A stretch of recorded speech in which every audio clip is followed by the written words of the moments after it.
semaine de célébration de la naissance de la véritable lumière. Amen. Jésus est la véritable lumière. Si Jésus est véritable lumière, c'est qu'il y a des fausses lumières. Et ce sont les fausses lumières là. C'est de ça que mon père a parlé. Il a parlé de la vieillerie. La vieillerie, c'est la fausse lumière. Alléluia. Amen. Et nous allons tout droit vers la célébration de la naissance de la véritable lumière. Amen. Donc c'est un séminaire hautement prophétique. Amen. Celui qui a manqué ça, dites à ceux qui ont manqué ce soir-là, il ne faut pas ils vont manquer les 2 jours qui arrivent. Amen. Parce que c'est hautement prophétique. Et Dieu va intervenir les vieilles vestes, comme la veste du pasteur d'eau, dans disparaître. Je le dis parce que lui-même il m'a dit dans son bureau, il avait dit ta vieille voiture, la doit disparaître. Il a dit ça secrètement. Bon, moi je ne peux pas dire pour le Père, mais comme lui-même il a parlé, alléluia. J'ai dit alléluia. J'ai dit alléluia. C'est pourquoi dans ma vie, je n'ai jamais vécu dans un quartier où les gens font pitié. Je n'ai rien, mais je suis au milieu des bosses. Alléluia. Si on dit les gens de Cocody sont riches, si je suis à Cocody, donc je suis déclaré riche. Même si je ne vous dis pas combien j'ai, mais le fait de vivre là-bas, les gens savent que je suis riche. Alléluia. Alléluia. Que Dieu nous bénisse. Dis à ton voisin, séminaire hautement prophétique. Répète ça encore. Répète ça encore. C'est pourquoi ce soir, je vais appeler le pasteur Théo, l'a appelé mon petit Élisée. Je vais appeler ce soir le prophète Kwaku Yadik qui va venir pour donner le premier message donc, de ce séminaire hautement prophétique. Qui à la veille là-bas, qui était là-bas. Ah, vous étiez là-bas. Donc vous le connaissez. Que Dieu vous bénisse.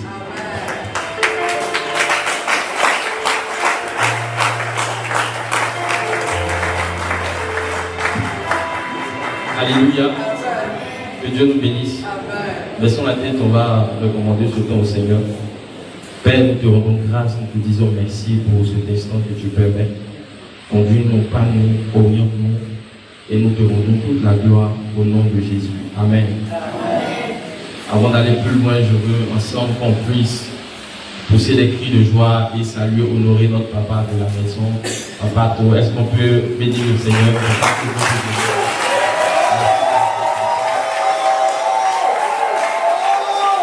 Alléluia. Dans cette même dynamique, tu vas continuer pour saluer également maman. Est-ce qu'on peut pousser des cris de joie?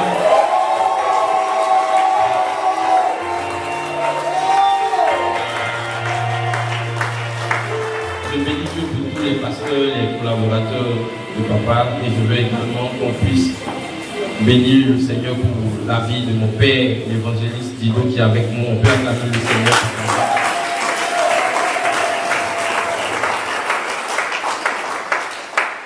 Alléluia. Nous allons prendre nos Bibles dans le livre de Matthieu. Matthieu, le chapitre 2.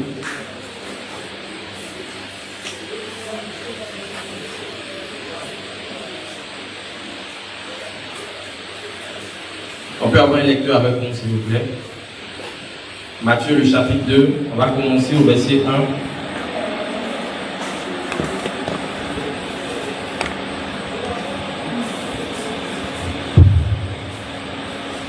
Jusqu'au verset 15. On se tient tous debout pour lire la parole de Dieu.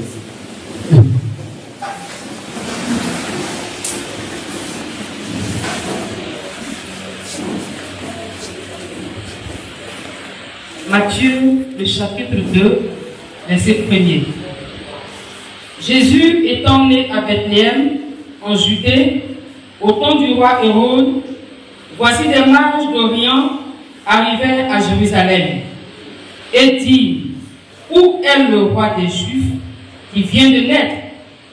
Car nous avons vu son étoile en Orient et nous sommes venus pour l'adorer. Le roi Hérode, ayant appris cela, fut troublé et tout Jérusalem avec lui. Il assembla tous les principaux sacrificateurs et les scribes du peuple, et il s'informa auprès d'eux où devrait naître le Christ.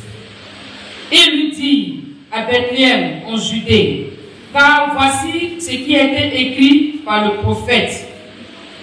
Et toi, Bethléem, terre de Juda, tu n'excèdes pas la moindre entre les principales villes de Juda, car de toi sortira un chef qui pètera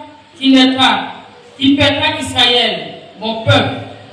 Alors Hérode fit appeler en secret les mages et s'enquit soigneusement auprès d'eux depuis combien de temps l'étoile brillait. Verset 8. Puis il envoya à Bethléem en disant, allez et prenez des informations exactes sur le petit enfant. Quand vous l'auriez trouvé, faites-le-moi savoir, afin que j'aille aussi moi-même l'adorer. Après avoir entendu le roi, il partit et voici, l'étoile qu'il avait vue en Orient marchait devant eux, jusqu'à ce qu'étant arrivé au-dessus du lieu où était le petit enfant, elle s'arrêta. Quand il aperçut l'étoile, il fut saisi d'une très grande joie. Il entrait dans la maison, vit le petit enfant avec Marie, sa mère, se prosternait et l'adorait. Il ouvrit ensuite leur trésor et lui offrit en présence de l'or, de l'encens et de la myrrhe. Verset 12. Puis, divinement averti en songe de ne pas retourner vers Hérode, ils regagnèrent leur pays par un autre chemin. Verset 13. Lorsqu'ils furent partis, voici un ange du Seigneur apparut en songe à Joseph et dit, lève-toi, prends le petit enfant et sa mère, fuis en Égypte et reste ici jusqu'à ce que je te parle, car Hérode cherchera le petit enfant pour le faire périr. Joseph se leva, prit de nuit le petit enfant et sa mère et se retira en Égypte. Il y resta jusqu'à la mort d'Hérode, afin que s'accomplisse ce que le Seigneur avait annoncé par le prophète. J'ai appelé mon fils hors d'Égypte. Amen. On peut se rasseoir. Assieds-toi comme un multimilliardaire. Alléluia. Alléluia. Je veux, permettez-moi de descendre s'il vous plaît. Là, je me sentirai plus proche de vous. Alléluia. Je veux poser la question à quelqu'un. C'est quoi le plan B? Qui peut m'aider? Le plan B. Bon, qui a déjà utilisé une fois cette expression? Qui a déjà dit on va faire un plan B? Quelques-uns seulement. Bon, je vais essayer de vous présenter de quoi il s'agit. Tu as décidé par exemple, à midi, tu dis tu vas manger riz et sauce arachide. Parce que c'est ce qui est là. Alléluia. Et puis le soir, tu vas manger par exemple à Tiki. Mais tu allais dormir à la veille, tu as oublié de chauffer la sauce arachide. Quand tu te réveilles le matin, la sauce est gâtée. Tu comprends maintenant, non? Donc, nourriture de midi là, est-ce que c'est là? C'est plus là. Donc tu vas chercher une autre nourriture à manger à midi. C'est là qu'on va dire, on va faire un plan. Non, je n'ai pas entendu. Un plan. Donc c'est ça le plan B. Et qu'est-ce que je veux dire ce soir? Ce soir, je veux partager avec toi l'offrande qui active le plan B. Est-ce que tu peux m'aider à dire ça à ton voisin? Est-ce que tu peux dire au voisin de derrière? Est-ce que tu peux le dire à celui de droite? L'offrande qui active quoi? Le plan. Nous connaissons tous l'histoire que nous venons de lire, n'est-ce pas? La Bible dit que des mages d'Orient ont vu une étoile. Et cette étoile, la brillait tellement forte qu'ils se sont rendus compte automatiquement que c'était la naissance d'une personne, mais pas de n'importe qui. Non seulement un roi, mais un roi qui est élevé au-dessus de tout autre roi. Amen. Alléluia. En ensemble jusqu'à présent. Les mages dont on parle ici, ce sont des magiciens, ce sont des hommes spirituels. Ce sont des gens qui étudient les astres et qui connaissent les temps. Donc quand ils ont vu l'étoile, ça donne automatiquement qu'à cet instant précis-là, il y avait un homme fort, un homme puissant qui venait d'arriver sur la terre. Et donc ils ont commencé à suivre l'étoile. Et en suivant l'étoile jusqu'à arriver en Israël, et plus précisément dans la maison d'Hérode, le roi, ils vont entrer et ils vont dire au roi Hérode, où est le roi des Juifs qui fait des naître? Hérode se lève et il a dit que vous êtes trompés de maison, parce qu'ici il n'y a aucune femme qui soit enceinte, encore moins la mienne, pour qu'on puisse parler de la naissance des rois. Mais l'erreur que les rois mages ont faite, c'est qu'arrivés à un certain moment de leur marche, ils n'ont plus regardé l'étoile qui les conduisait, mais ils ont commencé à regarder avec les yeux. Est-ce que quelqu'un est là ce soir? Parce que quand ils étaient en Orient, ils ont vu l'étoile, c'est l'étoile qui les conduisait. C'est avec l'étoile qu'ils étaient en train d'avancer. Mais quand ils sont arrivés dans la ville, eux-mêmes, sans qu'on leur dise quoi que ce soit, ils ont commencé à chercher automatiquement le palais. Pourquoi? Parce que selon eux, et selon la logique des hommes, si un roi doit naître, il doit naître tout ça au palais. Mais ils ont oublié une chose, ce n'est pas un homme qui les a emmenés dans ce pays-là, mais c'était une étoile qui était en train de les conduire. Pour dire que ce qui est décidé au ciel peut être différent de ce qui est sur cette terre. Et je suis en train de te dire pendant que j'avance, c'est que ta réalité actuelle sera différente de ce que je vais prononcer sur ta vie avant la fin de ce jour.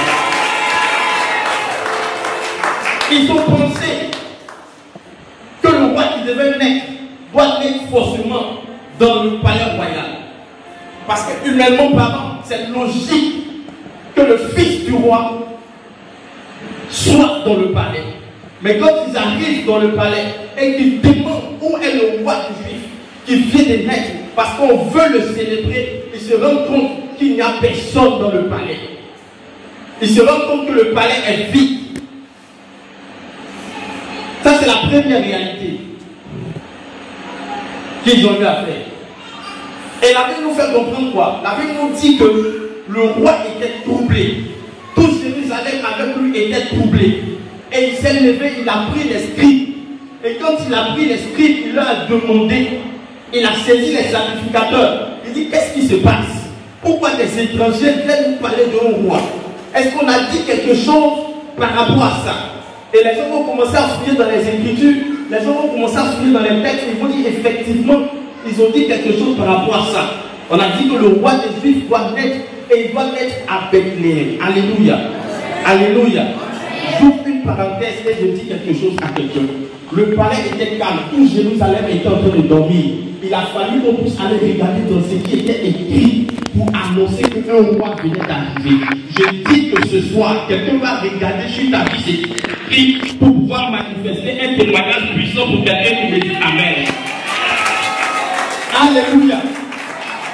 Et quand ils ont donné l'information, la Bible dit maintenant que les rois mages sont sortis, ils se sont rendus compte qu'ils n'étaient pas à la bonne adresse. Et quand ils se sont rendus compte qu'ils n'étaient pas à la bonne adresse, ils sont sortis. Et cette fois-ci, quand ils sont sortis, ils ont décidé maintenant de se reconnecter au ciel. Et quand ils se sont reconnectés au ciel, la Bible dit l'étoile est apparue et ça a commencé à avancer. J'ai dit que là où on te cherchait, qu'on ne te trouvait plus, ils vont te relocaliser au nom de Jésus-Christ de Nazareth. Alors je parle à quelqu'un qui s'était de près et qui me dit un peu la main. Il fallait te chercher ailleurs, il fallait te chercher dans un endroit où tu n'étais pas pour pouvoir recevoir la bénédiction. Ce qui faisait que depuis ce temps-là, tu n'as pas encore reçu la bénédiction, tu n'es pas encore rentré dans ton accomplissement, dans ton achèvement. Mais je te dis qu'à partir de ce soir, il y a une relocalisation qui vient d'être faite à ton sujet. Il y a une relocalisation qui vient d'être faite à ton sujet. Ils ont cherché Esther parmi les orphelines, alors que dans sa destinée, elle était la reine d'un pays étranger. Je ne sais pas où ils sont en train de chercher, je prie que ne te trouve pas. Mais on va te trouver maintenant parmi les grands, on va te trouver maintenant parmi les grands. On va te trouver ceux qui sont élevés, on va te trouver maintenant parmi ceux qui sont appelés à être changés. Alléluia. Alléluia. La Bible dit que quand ils sont sortis du mauvais endroit, automatiquement, l'étoile s'est mise à prier. Et l'étoile a commencé à les réguider. L'étoile a commencé à les emmener au bon endroit. Mais les mages, parce que la Bible nous dit dans le livre de Nombre que des rois viendront. Et la Bible nous dit aussi dans le livre d'Ésaïe, chapitre 60, verset 1 à 6, que des rois viendront et apporteront de l'or et de l'encens. Ce qui nous fait comprendre que les mages qui étaient là étaient des rois. Donc les rois mages, quand ils sont en train de sortir, ils viennent de se rendre compte qu'ils ont fait la plus grave des erreurs de leur vie. Donc le bon amen est plus avant.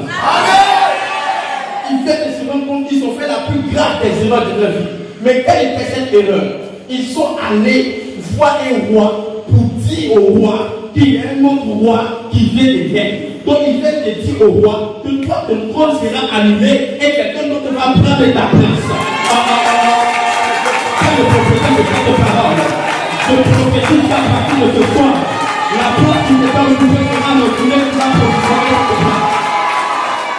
La place que quelqu'un avait occupée sera relâchée pour que tu puisses t'asseoir au nom de Jésus. Alléluia. Et quand les rois mages sont en train de sortir, mais qu'est-ce qu'on vient de faire? Quelle grave erreur on vient de faire? Vous savez pourquoi? Parce que les théologiens nous disent que les trois rois mages, ce n'étaient pas des gens qui étaient dans la même maison, dans le même quartier, non. Ce sont des rois, donc chacun a son royaume. Et quand vous approfondissez avec les textes anciens, il y a un qui vient de l'Afrique, il y a un autre qui vient de l'Inde, et il y a un autre qui vient de Perse. Et on comprend cela en fonction des présents que chacun a envoyés. Donc quand ils se sont réunis, ils ont compris qu'ils venaient de mettre la vie de quelqu'un en danger à cause de l'information qu'ils ont donnée. Parce que tu vas dire à un roi qu'il y a un autre roi qui vient de prendre sa place. Si toi même, qu'est-ce que tu vas faire? Tu vas chercher automatiquement à tuer ce roi.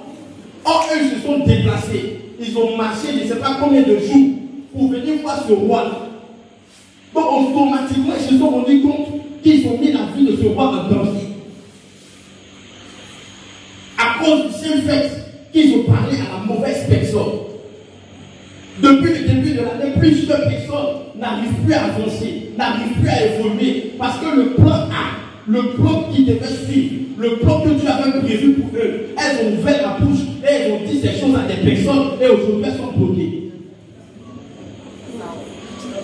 Est-ce que quelqu'un veut voir ce soir? Ton homme t'a parlé d'un projet de voyage, il t'a dit il faut faire tes papiers dans le secret. Je suis en France, tu vas me rejoindre. Tu avais dit ça à Albertine. Albertine allait voir le marabout, ils ont mis le canari dessus, c'est bloqué. Ils t'ont parlé d'un business qui va marcher, de l'entrepreneuriat, ils ont dit qu'ils vont te financer. Tu avais dit ça à ton voisin avait dit que toi tu es ivrogne, tu bois, tu n'es pas bien, tu es dans l'affaire de politique et tout ça. Ils ont bloqué ton affaire. Pourquoi? La bouche que tu as ouverte pour te confier à certaines personnes va amener à bloquer ton processus. Voici des gens qui sont spirituels. Voici des gens qui étudient avec les astres et tout. Mais arrivé à certains moments, au lieu de suivre l'étoile, arriver au bon endroit, ils ont commencé à regarder avec leurs yeux. Ils ont commencé à regarder avec leurs émotions. Et ils ont commencé à dire que certainement que c'est dans le palais qu'il est. Et ils se rendent compte que dans le palais, non seulement c'est pas la personne qui est là-bas, mais ils sont allés dire tous les secrets qu'ils ont eu depuis nourrir, ils sont allés verser ça dans la main de leurs ennemis. Celle-là c'est ma CP, celle-là c'est ma soeur, celle-là c'est ma tante, celle-là elle ne peut pas me faire ça. Et tu lui dévoiles tous tes plans, tu lui dévoiles tous tes projets. Et un matin tu sors ici France 24, tout le monde est au courant de ça, et puis tu ne peux plus avancer. Le plan que tu avais pour ta vie, le plan que tu as fait pour 2023, ce plan est automatiquement bloqué parce que l'adversité s'est levée dessus. Le petit projet, le petit terrain que tu as pu acheter avant-hier, tu t'es levé, tout le village est au courant déjà. Même une brique, tu n'as pas pu mettre sur ce terrain-là jusqu'à aujourd'hui. À qui est-ce que tu as parlé hier? À qui est-ce que tu as parlé le 1er janvier? On ne dit pas tout à tout le monde. Ces hommes qui étaient hautement spirituels, où est-ce qu'ils ont laissé la spiritualité pour pouvoir parler à héros?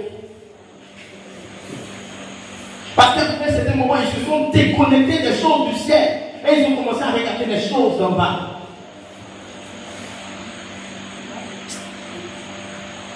On m'a expliqué l'histoire d'une personne. Il a fait toutes ces choses jusqu'à pour avoir son visa. Il a eu son visa. Il devait partir. Mais il s'est levé le jour où il dit aujourd'hui où je suis là, plus rien ne peut m'arriver. C'est aujourd'hui que j'ai mon mal à vivre. Donc je peux l'être. Il prend son téléphone, il appelle ses parents au village et puis commence à leur dire que lui s'en va dans l'Angleterre, que sa vie a fait ça, tout va changer. Il a traversé la voie, il est parti. Il est monté dans l'avion. Il a eu sommeil un peu sommeil. Il a eu sommeil un peu sommeil. Petit sommeil, il a fait un rêve en même temps. Dans le rêve, il a vu un oiseau qui volait et qui est venu, qui est rentré, puisqu'il était à côté de Lublot. Lublot, c'est une petite fenêtre de l'avion. Puisqu'il était à côté, il a vu que l'oiseau est rentré dedans. L'oiseau a pris son passeport. Donc pour lui, c'est un rêve. Il n'a même pas vérifié son passeport. Quand il descend à la droite, on dit, monsieur, où est ton passeport? Son passeport n'est pas là. Lui, il demande, mais comment je vais faire pour venir? On dit, monsieur, il faut te retourner. Aujourd'hui, tu as étonné, tu me regardes, mais c'est ce que tu as fait avant-hier. Il y a des choses que Dieu te montre dans le secret, là, ça bout tellement que tu ne peux pas garder pour toi, ce que tu es obligé d'aller dire. Et quand tu finis de dire ton plan A, sur lequel tu devais avancer, ton plan A est bloqué. Et comme ton plan A est bloqué, tu es obligé de rester dans les vieilleries. Tu ne peux plus avancer. Si tu n'avais pas dit, c'est fini. Que Dieu te bénisse. Alléluia. Et les rois mages, quand ils étaient en train de sortir de la maison des rois, ils se sont rendus compte qu'ils venaient de faire une erreur monumentale. Mais ils se sont connectés à l'étoile et ils ont commencé à avancer. Ils ont commencé à avancer, ils ont commencé à avancer. Et quand ils sont arrivés, la Bible dit l'étoile s'est arrêtée. Ils sont entrés, ils se sont prosternés, ils ont commencé à adorer. Mais pendant qu'eux-mêmes étaient en train d'adorer, eux-mêmes dans leur cœur, ils disent, ah, on a mis des gens là dans le problème. Alléluia. Il va se prosterner devant l'enfant Jésus. Il va saluer Joseph. Mais quand lui-même il salue Joseph, il rit jaune. Parce qu'il était vendu, mais il ne peut pas te dire qu'il était vendu. Parce que la Bible dit, et héros, et tout Jérusalem était troublé, et ils étaient en train de venir. La même question que je pose. La Bible dit que les fils d'Isaac ont l'intelligence des temps et des circonstances. Les fils d'Isaac, ils étaient où quand l'étoile de Jésus est apparue? Parce que c'est eux qui ont l'intelligence d'interpréter. Parce qu'il y a certaines choses que Dieu veut te confier à toi seul. Parce que c'est toi qui l'as choisi. C'est vrai que c'est la grâce des fils d'Isaac de pouvoir faire ça. Ils font ça tous les jours. Mais quand Dieu veut faire quelque chose de particulier, il donne ça à quelqu'un qui n'a pas fait cette école. Parce que Dieu veut positionner cette personne pour que sa gloire soit manifeste. C'est pour cela qu'à un moment, il peut laisser les fils d'Isaac et aller prendre les mains. Mais quand il va prendre les mains aussi, leur bouche ne se fait pas. Quand il veut te prendre aussi, toi aussi, ta bouche ne se ferme pas. Mais j'ai une bonne solution pour quelqu'un ce soir. Si le plan A a été bloqué, Dieu est celui-là qui peut te donner un plan B. Non, la peut-être que le prophète n'était pas là ici. Peut-être que le prophète n'était pas là ici. Je dis à quelqu'un, si ton plan A a été bloqué depuis le début de cette année jusqu'à maintenant, dans ce séminaire qui est en train de passer, Dieu a commencé à écrire ton plan B. Dieu a commencé à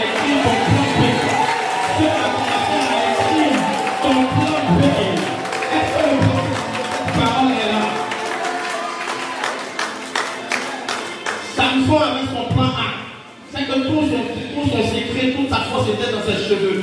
Mais il a ouvert sa bouche pour dire son plan A, son secret. Il a ouvert pour dire ça dans lui. Quand il a fini de dire, ils ont coupé son plan A. Il s'est retrouvé comment? Il s'est retrouvé esclave de ses ennemis.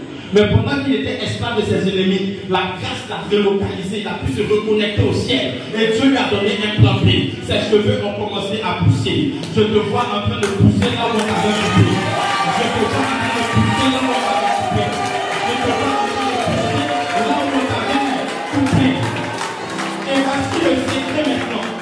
Je te donne maintenant le secret pour activer le plan B.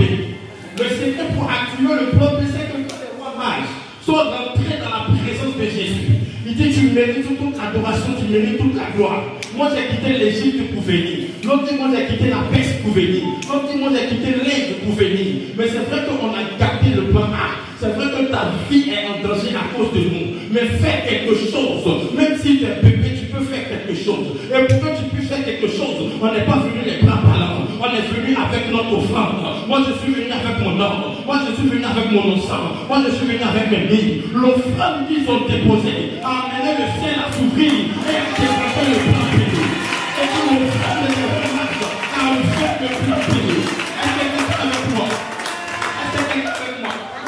Dans le plan A, les mages, ils sont passés par le palais, ils doivent retourner par le palais. Mais à cause de leur offrande, le Seigneur dit non, vous n'allez pas retourner par le palais. Je vous donne un autre plan. Le plan B, vous allez passer par une autre porte.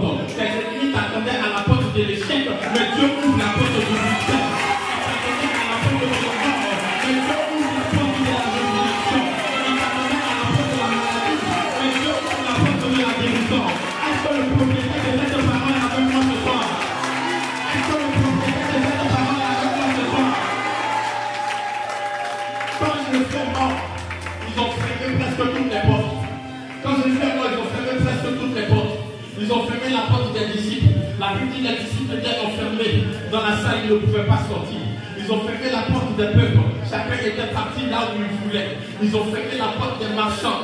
Mais ils ont oublié de fermer une porte. Ils ont oublié de fermer la porte des femmes. Parce que la Bible dit que il y a une femme qui est sortie et elle a découvert que le tombeau était vide.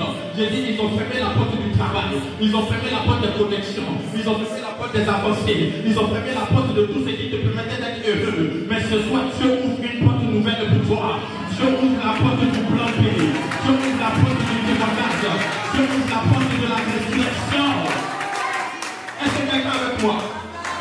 L'offrande de roi mage a permis au ciel de pouvoir activer le plan B. Parce que la Bible dit, après leur offrande, ils faisaient nuit, ils étaient obligés de dormir là. Et pendant qu'ils étaient en train de dormir, après l'offrande, j'aime la nuit de ce soir. Parce qu'après l'offrande, la Bible dit, ils ont été divinement avertis. On n'a pas dit je t'ai averti par un homme. On n'a pas dit je t'ai averti par une femme. Mais on dit je t'ai averti par Dieu. Je vois Dieu descendre dans ton songe de ce soir. Et te donner le secret de ton pays. Je vois les hommes venir échanger avec toi. Et te donner le secret. Après l'offrande qu'ils ont apporté. Après l'offrande de Wama, ils ont eu un son. Ceux où hier, ils étaient plus capables de pouvoir distinguer où était le roi. Ceux qui s'étaient trompés hier et qui sont allés dans un palais où Jésus n'était pas. La Bible dit, quand ils étaient en train de dormir, ils ont eu un songe clair où Dieu leur dit à partir d'aujourd'hui, passe par là. Peut-être que tu es bloqué depuis ça, c'est que tu vois, ça ne marche pas. Je dis, après ton offrande, Dieu va te dire, commence à faire tel commerce, commence à faire tel commerce, parce que je te donne un plan B. Parce que je te donne un plan B.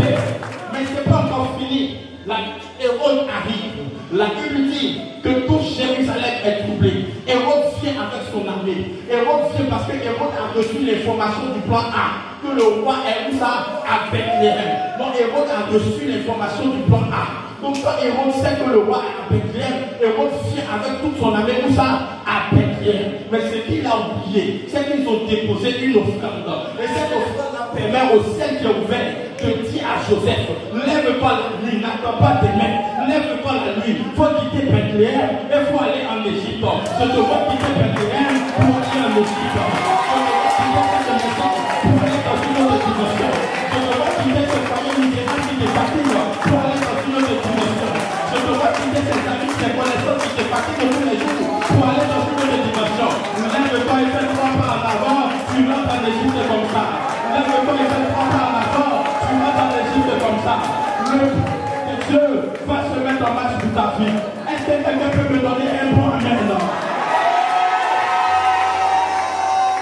Alléluia. Regardez bien. Joseph n'est pas venu à Bethléem pour vivre. Non. Joseph était citoyen de Nazareth. Joseph s'est retrouvé à Bethléem parce qu'il voulait se faire recenser, lui et sa femme. Donc pendant qu'ils sont partis, ils sont juste allés faire peut-être une nuit. La preuve en est, ils n'avaient pas de maison à Bethléem. Sinon, ils n'allaient pas aller chercher au terre. Ils n'avaient pas de maison. J'ai envie de dire encore plus même, ils n'avaient pas de parents. Parce que si tu as un parent quelque part, ce n'est pas obligé que tu passes chercher au terre. Donc ils sont arrivés à Bethléem parce que c'est leur ville natale. Mais ils n'avaient plus de maison, ils n'avaient plus de temps, ils sont venus de passage.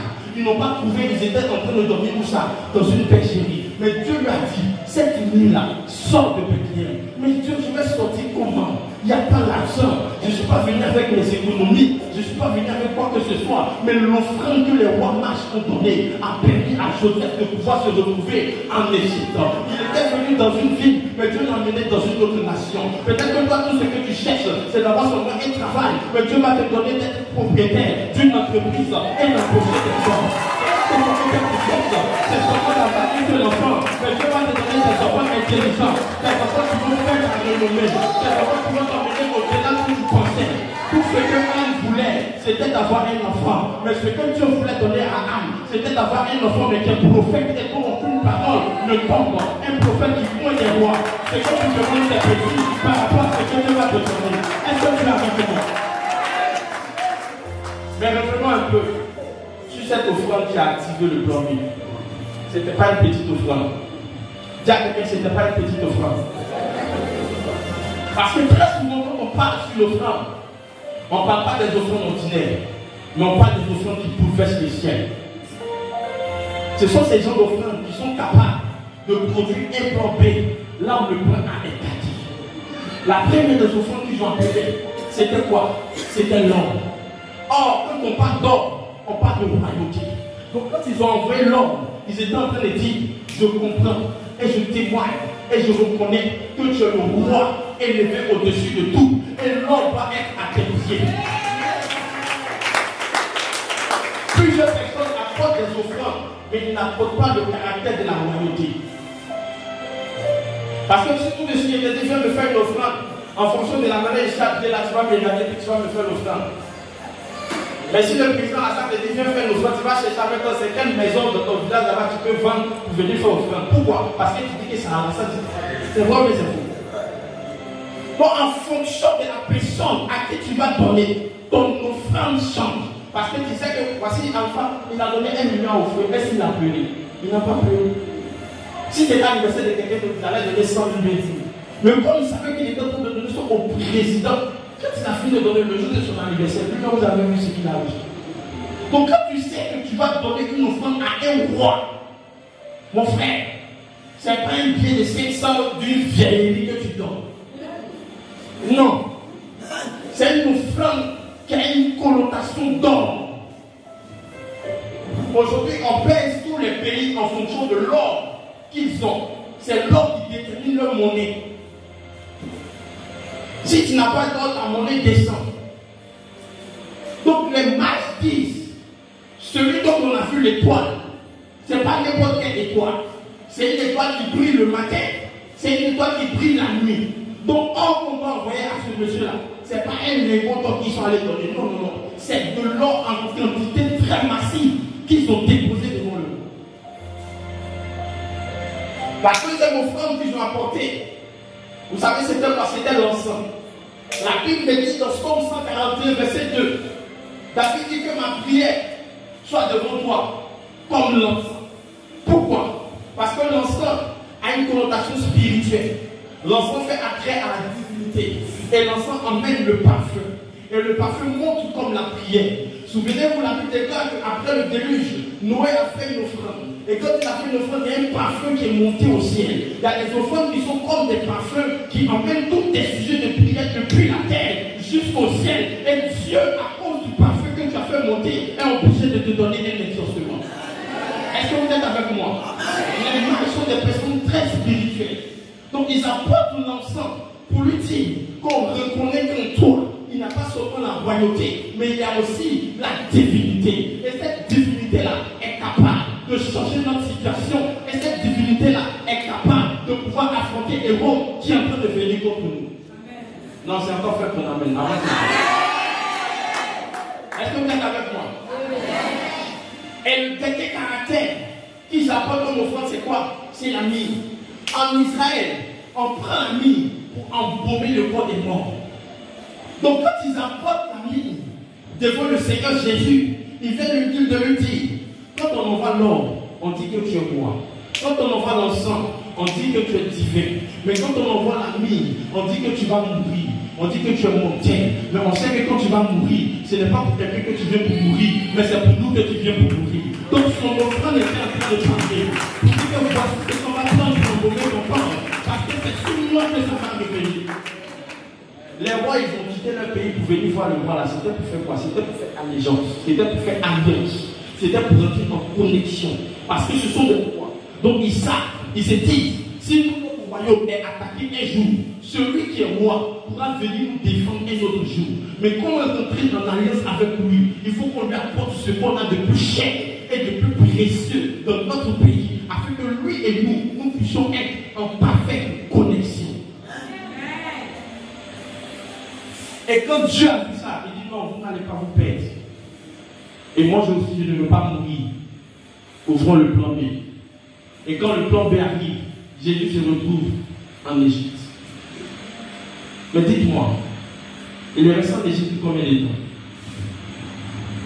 C'est pas comme s'il est parti en Égypte hier, et puis il est revenu une semaine après. Non. On dit jusqu'à ce que Hérode fasse quoi? Meurt. Est-ce que vous savez comment il est mort? Mais dans les chapitres qui viennent, on parle encore de Jésus qui avait quel âge? 12 ans. Donc ça veut dire des zéros.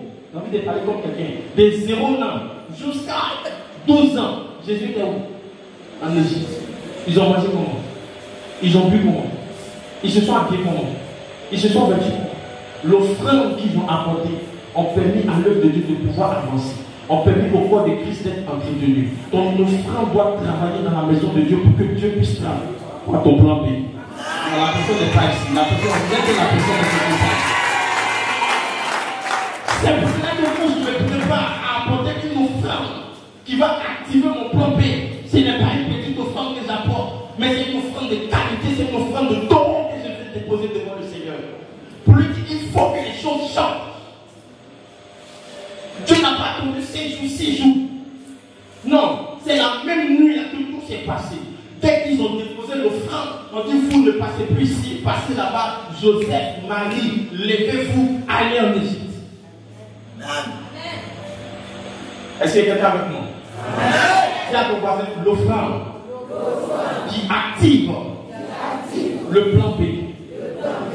Oh, je ne sais pas ce que tu as perdu depuis le début de cette année. Je ne sais pas ce qui est bloqué dans ta vie. Mais comme les rois mages qui pensaient avoir fait la plus grosse erreur de leur vie, ils se sont levés. Mais sur le chemin, ils ont déposé au pied du maître une offrande extraordinaire. Ils ont eu un plan B extraordinaire. Je me rappelle de mon collègue avec qui je discutais depuis le début de l'année. Il se lamentait, il pleurait. Il disait on le maltraite trop dans la société.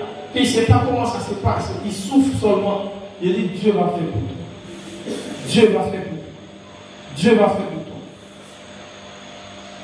Et pas plus tard que la semaine je suis passé, il vient, il commence à rire.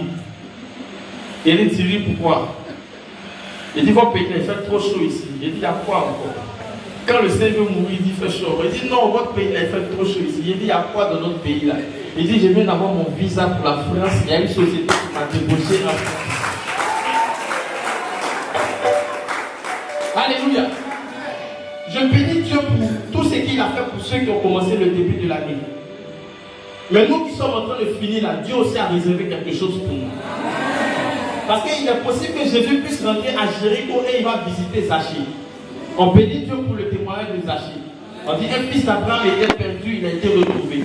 Il a donné ce qu'il avait aux pauvres. Zachée a été restauré. Mais on se rappelle aussi que quand Jésus est sorti de Jéricho, la Bible dit qu'il a rencontré Bartimée et la cécité de Bartimée a été changée. J'ai dit le début de l'année, ils se sont mariés. Le début de l'année, ils ont travaillé. Le début de l'année, ils ont voyagé. Mais dans cette fin d'année et dans ce séminaire, je vois Dieu ouvrir les yeux de quelqu'un comme les yeux de Bartimée ont été ouverts. J'ai dit je veux changer les vêtements de quelqu'un dans cette fin d'année. Je ne parle pas encore de 2023, je parle de 2022. Parce que ce qui s'est passé en une seule nuit. C'est passé en une seule nuit, c'est passé en 4 jours. Et dans cette nuit et dans ce séminaire, je vais les choses. À partir de ce soir, commence à réfléchir. Commence à réfléchir. Les rois parce que depuis l'Orient, il savait déjà ce qu'il allait donner. Commence à réfléchir. Commence à réfléchir. J'ai parlé comme ça avec un frère qui était dans un studio. C'est même pas studio, mais c'est chambre. Avec femme et puis 3 enfants, serviteurs de Dieu. J'étais dur. J'ai fait des précieuses assemblées de Dieu. Il m'a appelé à la fin et il m'a dit ce que j'ai fait là, je n'ai jamais fait ça. Il dit, tu as fait quoi? Il dit, j'ai donné tout mon loyer. Moi, mon cœur s'est coupé. Il dit, oui. Mais, le Seigneur,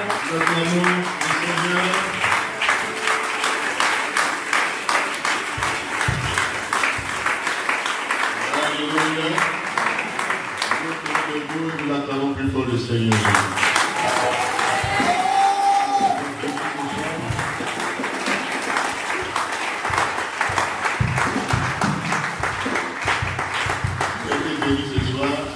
Le Seigneur.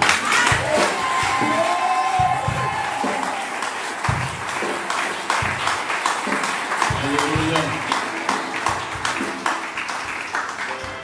Donc, le séminaire continue. Veuillez vous asseoir. Le séminaire, je le disais d'entrée, sortons de l'Égypte pour aller à Canaan. Et dans la prédication, le mot Égypte est sorti aussi. Là, ils ont pris la vie pour aller en Égypte, mais ils ne sont pas restés en Égypte. Dieu a dit, sortons de l'Égypte. Alléluia. Et vous, ce jeune homme-là,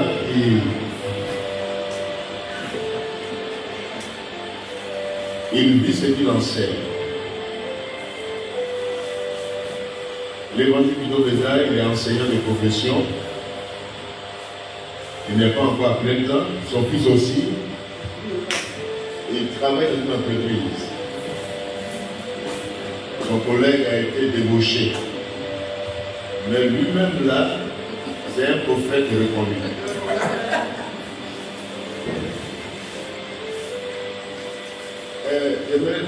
J'aimerais faire une petite confidence. Tu me permets? La petite confidence, quand il parle d'offrande, c'est pas une question de miettes. Son père m'a donné cette confidence qu'à plusieurs reprises, dans son entreprise où il travaille, Dieu le bénit, son offrande, c'est pas en dessous de millions. Il donne. Vous pouvez suivre les dieux? Plusieurs fois, il y avait des millions.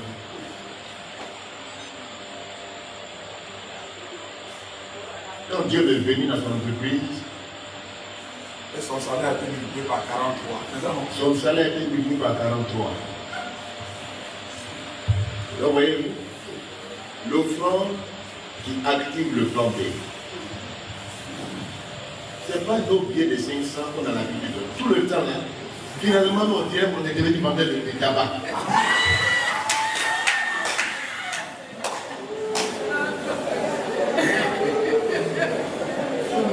Que Dieu nous aide. Vraiment, donnez-vous de voir prier. Réfléchis. Réfléchis à ton offrande. Il ne faut pas donner à Dieu ce qui ne te coûte rien du tout. David a dit, je ne donnerai pas à l'Éternel ce qui ne me coûte rien du tout. C'est-à-dire, ça te dit, ça le superflu. Ça ne te coûte même pas quelque chose. Et tu balances ça au visage. réfléchis sur ton offrande qui va activer le plan B. Le plan A a été gâté.